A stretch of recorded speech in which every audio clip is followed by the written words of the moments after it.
Hi everyone, and welcome to American Firearms Network. Thank you for joining us today. We hope you enjoy our show. We hope you like, subscribe, and share. And we hope you go to our Instagram page and check that out. Today's show is very interesting. It's a topic that we talk about all the time. Live fire versus dry fire. Is it necessary, right? Doing the dry fire. What do you think, Instructor Paul? Yes, it is necessary.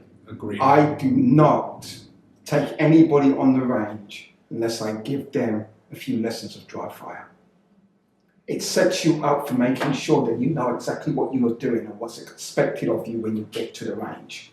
There's a lot of things that you can't do in an indoor range or even during the outdoor range until you dry fire those drills first. Agreed. So I never believed in dry fire for a long time. I know. For a while, I'm like, dry fire? I mean, come on.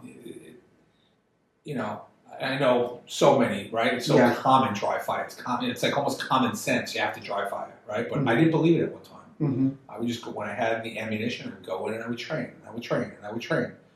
And then a big time instructor who we know straightened me out. And I straightened you out. You straightened me out. I started to really work on dry fire. I did it a little bit. It's not like I never did it, but I really focused on it. I'll tell you, it changed the game. Oh, it does. It changed the game. I have the Mantis. I used that. I used a few other things. And even when I don't have it, I just put a target up with a laser. Right. And just to work on the fundamentals, your stance, your grip, your sight alignment, sight picture, trigger, especially working that trigger, just developing the good habits is so important, and it definitely translates onto the range. Listen, you still have to, when you practice in dry fire, you have to go to the range and really, it's got to transform onto the target, right? Yeah. But it really helps tremendously. All right, let me give you an example. You take somebody that's never drawn from the concealment, never drawn from holster, and then you expect them to do that live fire without dry fire, and you can't do it. You have to do the dry fire.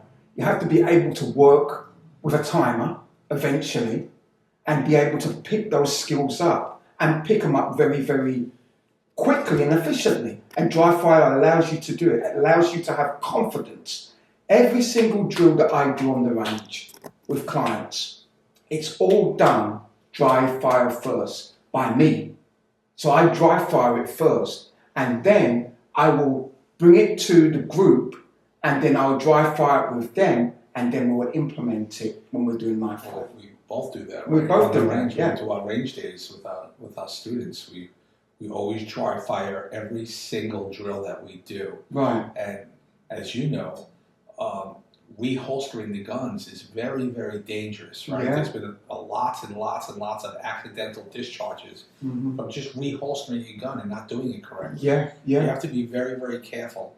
And this is why dry fire is important also, because these are things you can do right in your home, okay? To reholster and practice that in your house and get the reps in.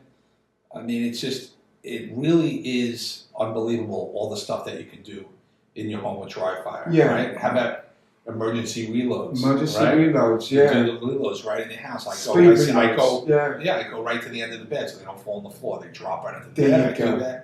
I have a timer. I do everything right in the house. Yeah. I'll tell you, it really, really helps. And no ammunition. No, and it's cheap.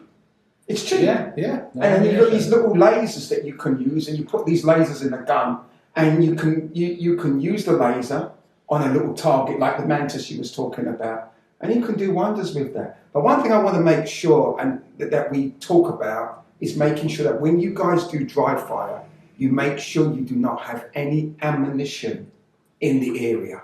You remove it right from the room. Please, it's important. You have to check and clear that gun. And I hear stories a lot, and you do too, about accidental discharges. People who are just not paying attention. And it's not only just for the beginners, it's for experienced shooters too.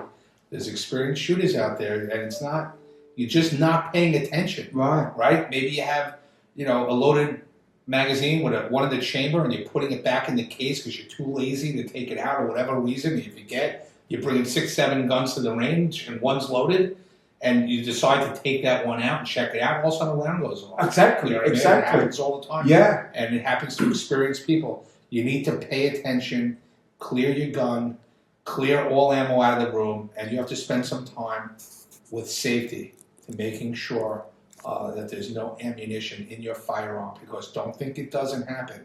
It happens. And especially when you're training with other people dry firing. You know, when we went to our academy, we trained with a lot of other guys. And one of the things Coach used to do with us, he would make sure that everybody would clear their firearm and everybody would see you do it. So we'd go into a corner and we would say, draw out the magazines, you know, rack the slide back into condition 4, and I would say clear, and you would say... The whole group would say clear. Clear. The whole group would watch it. And it just so happens that it turned out to be very, very helpful, because one of the people in our class was at night, wasn't paying attention, experienced shooter, and it was loaded. He brought a loaded firearm inside the training center, and we caught it. And that's the reason why we do that. You know, everyone clears the gun. One person goes clear, and then the whole group has to see and goes clear. But someone went in there with a loaded magazine, one in the chamber, and we caught it, and thank God we caught it. Exactly. Because that could have been a horrible, horrible situation. You know? Another drill I like to do when I dry fire is moving off the eggs. Right. Okay. Those kind of drills are great. Moving off the eggs, being able to move with your gun, being able to, to dry fire around cover. So you pretend that you're going to be shooting around cover. Yeah. All of those things you can do it in your home. I dry fire in my home, so I'm walking around when everybody's in bed. I can do all my gun manipulations around my house. Right. Just in case, like supposing someone comes in my house, I know exactly where I'm going to be, how I'm going to move around the corners and around the door jambs. This stuff that you can do this with dry fire. It's so important. Yeah. And for those of you who don't believe, believe. Try it. Do some dry fire. There's a ton of YouTube videos on dry fire. We're going to be putting out a bunch soon.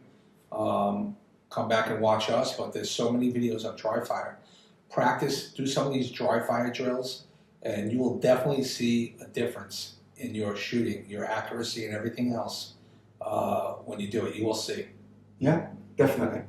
So everyone, thank you for watching us. We hope you enjoyed, and we will see you guys soon.